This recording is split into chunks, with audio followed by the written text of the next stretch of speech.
सभी लोग हाथ जोड़ लेंगे। नमः श्री वर्धमानाय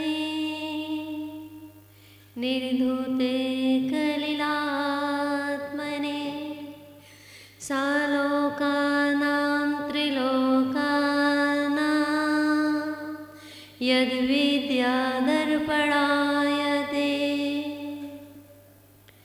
गुरु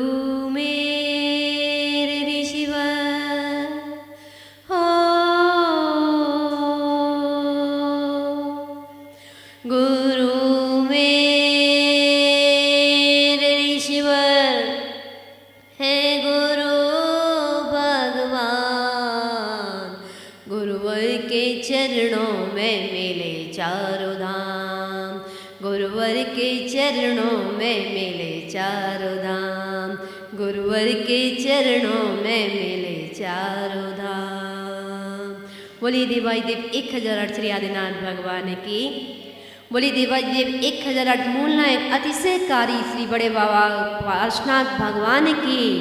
बोली देवाई देव 1008 श्री महावीर भगवान के। परम पूज्य आचार्य गुरुवर श्री शांति सागर छाणे महाराज के। परम पूज्य आचार्य गुरुवर श्री विद्यासागर जी मुनि राज के। परम पूज्य आचार्य गुरुवर श्री सन्मति सागर जी मुनि राज के। परम पूज्य आचार्य गुरुवर श्री ज्ञान सागर जी मुनि राज के। परम पूज्य आचार्य गुरुवर श्री ज्ञ सागर जी मुनि राज के।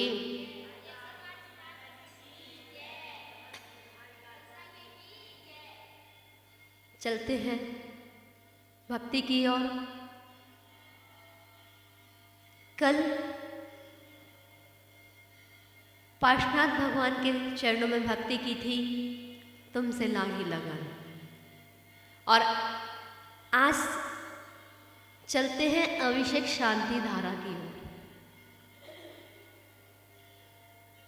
बहुत से लोग अभिषेक करते हैं, पर क्यों करते हैं ये नहीं पता। परंपरा चली आ रही है। हमारे दादाजी अभिषेक करते थे तो उनके बेटे करने लगे, उनके बेटे करने लगे तो उनके भी बेटे करने लगे। शांति धारा देखते आ रहे हैं, सभी लोग शांति धारा करते हैं तो हम भी शांति धारा करने लगे। पर क्यों कर रहे हैं ये नहीं पता। जब तक हमें ये जानकारी नहीं होगी कि हम अभिषेक शांति धारा क्यों कर रहे हैं, तब तक हम पूर्ण लाभ नहीं ले पाएंगे। और जब जब हम अभिषेक करें, देखें, तो तब तब हमारे भाव उस समोक्षण में पहुंचना चाहिए कि जैसे भगवान का साक्षात अभिषेक हो रहा। जब शांति धारा करते हैं तो शांति धारा में बीजाक्षर मंत्र, एक एक बीजाक्षर मंत्र पावरफुल, शक्तिशाली होते हैं। और जब शांति धारा चल रही होती है तो कितने लोग चर्चा कर रहे होते हैं। आपने देखा होगा स्कूलों में जब प्रत्येक दिन प्रेयर होती है नहीं होती? प्रत्येक दिन प्रेयर होती है। प्रेयर में राष्ट्रीय गान भी होता है नहीं? उस राष्ट्रीय गान में किसको सम्मान दिया? राष्ट्रीय गान में किसको सम्मान दिया? राष्ट्र को, भारत माँ को, भारत की माटी को, राष्ट्र को सम्मान दिया। आप बताइए, विचार कीजिए कि राष्ट्रीय गान में, राष्ट्र के सम्मान में, देश के सम्मान में, भारत की माटी के सम्मान में हम साइलेंट खड़े हो जाते हैं। एक साथ वहाँ क्या हम बोल सकते हैं? क्या दौड़ सकते हैं? चल सकते हैं? हंसी मजाक कर सकते हैं? नहीं। कभी विचार करना कि जब देश के सम्मान में तो हम साइलेंट खड़े हो जाते हैं और 3 लोक के नाथ की शांति धारा चल रही हो तो हम आपस में बातें करते हैं। हमें बातें नहीं करना चाहिए। बहुत से लोग स्वाध्याय कर रहे हैं और शांति धारा भी देख रहे हैं। बहुत से लोग पूजन भी कर रहे हैं और शांति धारा भी देख रहे हैं, बहुत से लोग जाप भी कर रहे हैं और शांति धारा भी देख रहे हैं, बहुत से लोग अड़ोसी पड़ोसी से बात भी कर रहे हैं और कह रहे हैं भैया साइड हो जाइए, शांति धारा नहीं दिख रही। कभी कभी मन में भाव आता है कि हम सब कितने ज्ञानी हैं, एक बार में कितने कार्य करते हैं, जाप भी कर रहे हैं, अभिषेक भी देख रहे हैं, माला भी फेर, स्वाध्याय भी कर रहे हैं, शांति धारा भी देख रहे हैं। क्या जब आप लोग नोट गिनते हैं तो कितनी तरफ ध्यान रहता है? नोट गिनते हैं बाबूजी, नोट गिनते हो तो कितनी तरफ ध्यान रहता है? कि अब लोग कहते हैं अतीश जी कितनी तरफ ध्यान रहता है जब नोट गिनते हैं? तो नोटों की तरफ रहता है। तो हमारे भैया कह रहे हैं कि माता जी अब नोटों का ज़माना नहीं है, अब नोट बचे कहाँ हैं, अब तो लैपटॉप का ज़माना है भैया, अब तो लैपटॉप का ज़माना है। पहले नोट गिना करते थे, अब तो कंप्यूटर लैपटॉप का ज़माना है। तो अगर हम आपसे कहें कि अतीश जी आपको अपने भैया के अकाउंट में 1,99,450 रुपये डलवाने हो, 1,99,450 इसलिए बोले हैं क्योंकि पूरा ध्यान देना पड़ेगा। 1 लाख में तो पूरी काउंटिंग कर दोगे 1 मिनट में। तो जब 1,99,450 रुपये आप इनके अकाउंट में डलवाओगे और इनका अकाउंट नंबर है 16 नंबर का, 16 ही नंबर का होता है, क्यों भाभी जी 16 ही नंबर का होता है। जब 16 नंबर में भैया आपने उसमें 7 की जगह 8 बटन दबा दिया, क्या होगा? पेमेंट कहाँ जाएगा? किसी और का भला हो जाएगा। जब जरा सा ध्यान चूका, सावधानी हटी और जरा सा ध्यान चूका, जरा से ध्यान के कारण दूसरे का अकाउंट फुल हो गया, जिसके में डालना था वहां तो नहीं गया। ऐसे ही जब हम भगवान का अभिषेक देखें, जैसे ही हम शांति धारा देखें और अगर एक भी बीजाक्षर मंत्र से ध्यान हट गया तो क्या हमें लाभ मिलेगा? 100% लाभ मिलेगा? नहीं। ये वो बीजाक्षर मंत्र हैं, ये वो बीजाक्षर मंत्र हैं जिसके सुनने से, जिसके पढ़ने से रोग, बड़े से बड़े रोग नष्ट हो जाते हैं। और आपने देखा भी होगा कि यहाँ से आपके परिवार में कोई सदस्य या आपका बच्चा देश विदेश में पढ़ रहा हो या जॉब कर रहा हो, अगर उसको खांसी जुकाम बुखार आदि हो जाता है तो वो फोन पर क्या कहता है, पापा आज मेरे नाम की शांति धारा कर देना। यहाँ से बैठा, यहाँ से पिताजी शांति धारा कर रहे हैं उस बच्चे के नाम की, और वो बच्चा अमेरिका में है, अमेरिका में वो वीडियो कॉलिंग पे दर्शन कर रहा है। यहाँ से कितने हजार किलोमीटर की दूरी पर हमारे पार्श्वनाथ भगवान की बरगड़ाएं वहाँ तक जा रही है, अमेरिका तक, और वो अमेरिका में बैठने के बाद भी स्वस्थ हो जाता है और हम यहाँ पे बैठकर भी लाभ नहीं ले पाते।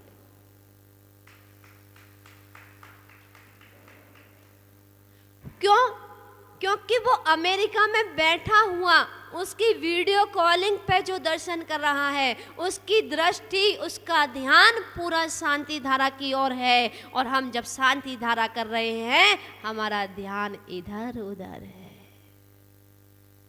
इसीलिए तो हमें लाभ नहीं मिल पा रहा। ये वही गंधोदक है, ये वही मंत्र है जिसके गंधोदक से श्रीपाल जी के साथ साथ 700 कोड़ियों का कुष्ठ दूर हो गया था। श्रद्धा, जहां श्रद्धा आस्था विश्वास अटूट हो वहां आप जो चाहे वो प्राप्त कर सकते हैं।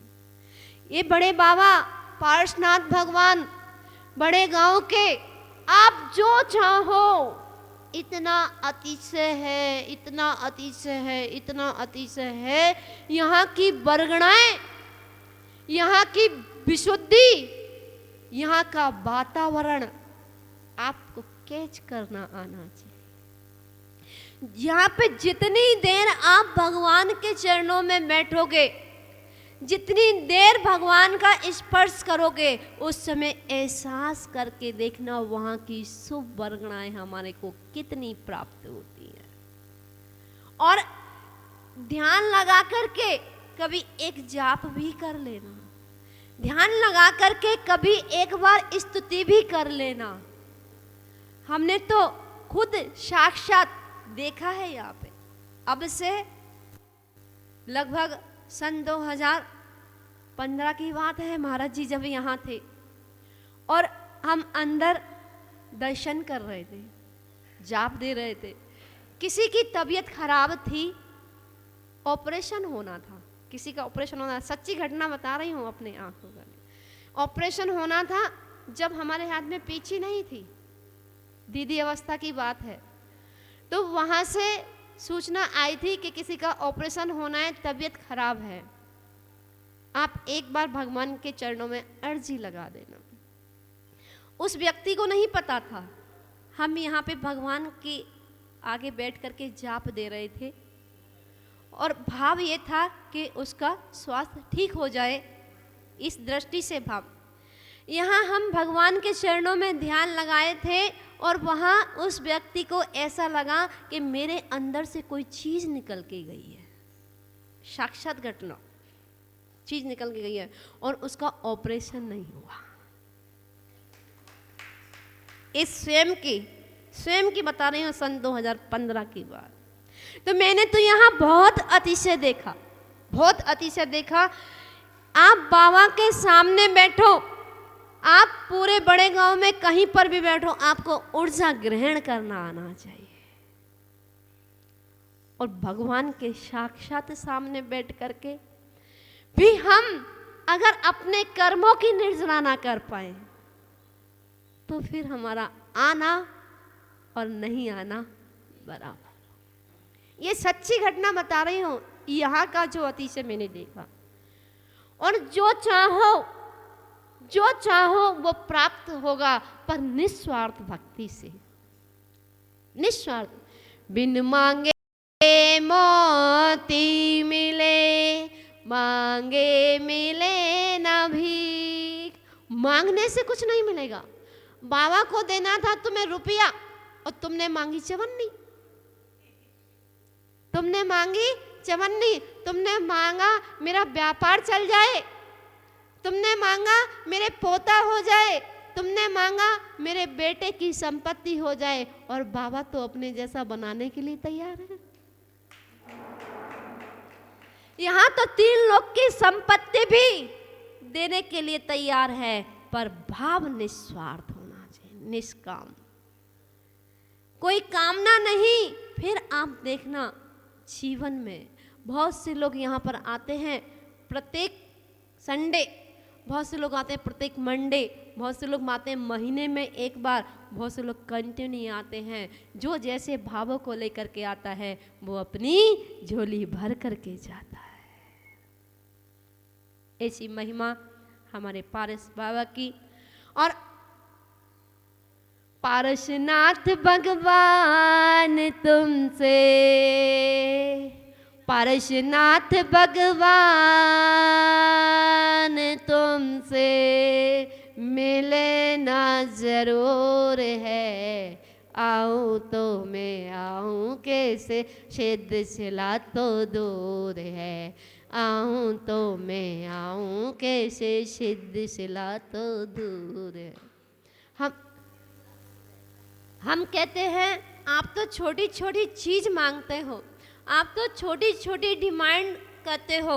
अरे मांगो तो ऐसा मांगो कि फिर दोबारा मांगना ही ना पड़े। मांगो तो ऐसा मांगना आतिश जी कि फिर दोबारा मांगना ही ना पड़े। तद्गुण लब्धे, तद्गुण लब्धे प्रभु, तद्गुण लब्धे। जो गुण आपने प्राप्त किए हैं ऐसे ही गुण मुझे भी प्राप्त हो जाएं, मैं ये भावना भाता हूँ। अरे भैया, आपने तो तदगुण लब्धे में तीनों लोक मांग लिया, छोटी मोटी वस्तु नहीं मांगी, तीनों लोक मांग लिया। तीनों लोक की संपत्ति भी फीकी है। जब भगवान के गुण प्रकट हो जाएंगे, जब सिद्ध सिला एक बार जैसे वो नन्हा बालक यूवी बाबा से जिद करता है कि दादू दिला दो, पापा से जिद करता है पापा दिला दो, ऐसे ही एक बार भगवान के चरणों में नम्रता पूर्वक विनय पूर्वक भावना भाना, हे भगवान एक बार सिद्धालय के दर्शन कराना, एक बार, बस एक बार मुझे सिद्धालय के दर्शन करा दो भगवान, मैं विश्वास दिलाता हूँ आपको, फिर कुछ नहीं मांगूंगा, फिर कुछ नहीं मांगूंगा। एक बार, बस एक बार मेरी भावना पूरी कर दो नाथ, फिर मैं और कुछ नहीं मांगूंगा। ऐसा भाव जब अंदर से निकलता है तो इस जन्म में ना सही पर भव में मिलता है, इस जन्म में ना सही पर भव में मिलता है, अपने अपने कर्मों का फल सबको मिलता है, अपने अपने कर्मों का फल सबको मिलता है, जो बोएगा वही पाएगा, जो बोएगा वही पाएगा, तेरा किया आगे आएगा, सुख दुख है क्या फल कर्मों का, जैसी करनी वैसी भरनी, जैसी करनी वैसी भर। जो बोएंगे उसी की फल की प्राप्ति तो होगी। अगर नीम का पेड़ बोएंगे तो नीम की प्राप्ति होगी, अगर आम का पेड़ बोएंगे तो आम की प्राप्ति होगी, नींबू का पेड़ बोएंगे तो नींबू का फल प्राप्त होगा, जो बीज बोएंगे वही फल तो प्राप्त होगा। अगर तदगुण लब्धे, बीज कौन सा बोया है? तदगुण लब्धे, आपके गुण, जो गुण आपने प्राप्त किए हैं, जो गुण आपने प्राप्त किए हैं वही मुझे प्राप्त हो जाएं, आपके जैसे गुण मुझ में भी आ जाएं भगवान, फिर मैं आपसे और कुछ नहीं मांगूंगा। हम ये पूजन कर रहे हैं किस लिए? आप पूजनीय है इसलिए हम पूजन कर रहे हैं कि एक दिन मैं भी पूजनीय बन जाऊं, मैं भी आपके जैसा बन जाऊं। ऐसी भावना से जब भक्ति करता है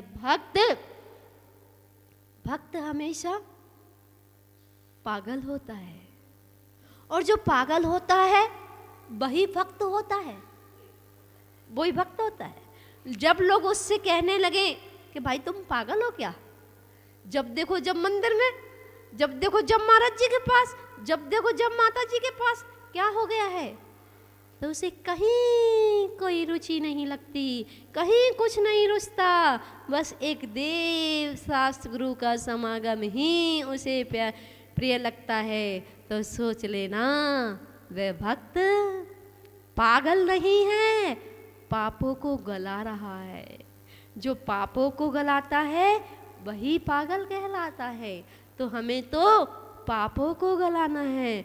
जो पापों को गलाता है और पुण्य को लाता है वह मंगल कहलाता है। और हमें तो उस मंगल की प्राप्ति करनी है, उस सिद्ध शिला की प्राप्ति करनी है। एक बार अपनी अर्जी लगा देना, और जब तक नहीं छोड़ना, जब तक नहीं छोड़ना, जब तक डिमांड पूरी नहीं हो जाए, जब तक वो पोता दादू को छोड़ता नहीं है, जब तक अपनी डिमांड पूरी नहीं कर लेता।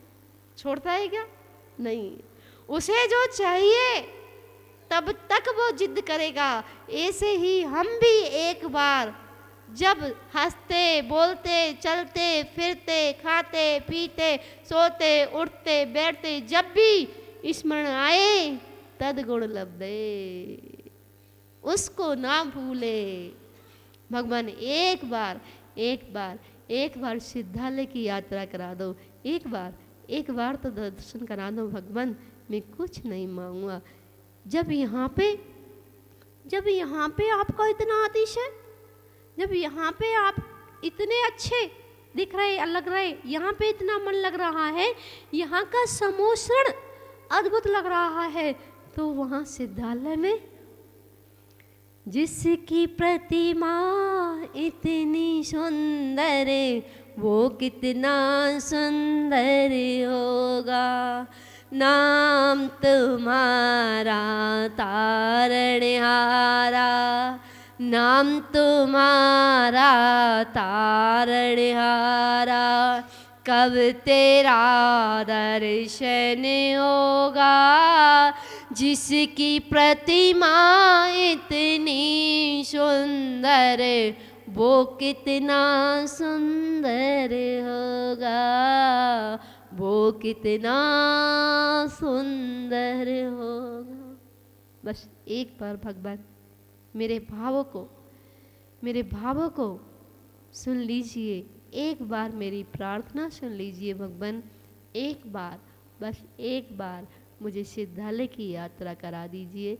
अनंत काल हो गया, अनादि काल हो गया, संसार में परिभ्रमण करते करते अभी तक मुझे सुख की प्राप्ति नहीं हुई, सुख का अनुभव नहीं हुआ। एक बार मुझे सिद्धालय का सुख कैसा होता है वो मुझे दिखा दीजिए। एक बार मुझे सिद्धालय के दर्शन करा दीजिए, फिर मैं आपसे कुछ नहीं मांगूंगा। नमोस्तु भगवान, नमोस्तु भगवान, नमोस्तु भगवान।